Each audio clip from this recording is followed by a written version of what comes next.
রাস্তার মধ্যে পানি নামার একটু ছোট্ট ড্রেনের মতো থাকে, ওখানে ঘুমাচ্ছে। এই ভদ্রলোক তার গাড়িটা কুকুরের পায়ে উঠাই দিলেন। তো নেমে গেলাম, জিজ্ঞেস করলাম, এটা কি করলেন? পাটা ভেঙে গেল।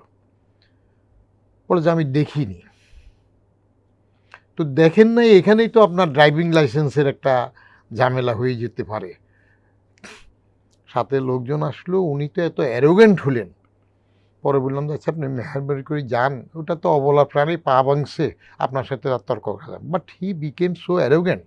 ঠিক সকাল 7টার সময় একটা কাপল, একটা মেয়ে ইয়াং, একটা ছেলে আসলো আমার বাসার অপোজিটে বসে। তারা এমনভাবে চিৎকার করে হইয়াল্লা করতেছে যে বয়স্ক রুগী থাকলে ঘুমের ডিস্টার্ব হইতে পারে, এবং মডার্নভাবে তাদের আমোদ ফুর্তি, হাত টাত নেড়ে একজনের গায়ে একজন থাপ্পড় দিয়ে এটা করে।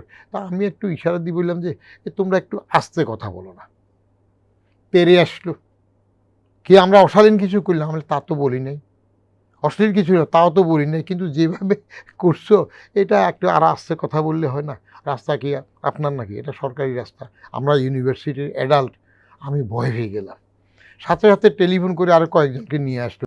আমি তো গণ অভ্যুত্থান 3টা দেখেছি সরাসরি, জড়িতও ছিলাম অনেকগুলোতে। 69 দেখলাম, 90-তে দেখলাম, 2024-ও দেখলাম। এখন সমাজের মূল্যবোধটার অবক্ষয় এবং চুল পাকা দেখলে কথা বলার সময় একটু সমীহ করা বা খারাপ তো কিছু বলি নেই, সেটা উঠে যাচ্ছে।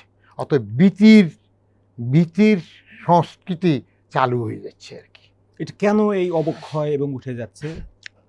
এটা অবক্ষয় হয়েছে আপনার 60-এর দশকে আমরা ছাত্র নেতা দেখলে তাকে সম্মান করতাম। ছাত্র নেতা দেখার জন্য একটা, বা এমপি সাহেব দেখার জন্য 4 মাইল হেঁটেও যেতাম। 24-এর এই গণ অভ্যুত্থান, যেটা জুলাই বিপ্লব বা জুলাই অভ্যুত্থান বলতেছে, এখানে এসে তো ডাইমেনশন চেঞ্জ হয়ে গেছে। ইউনূস সরকার এটাকে পুষতে যাইয়া ভাঙচুরের, ভায়োলেন্সের রাজনীতি সৃষ্টি করে দিয়েছে।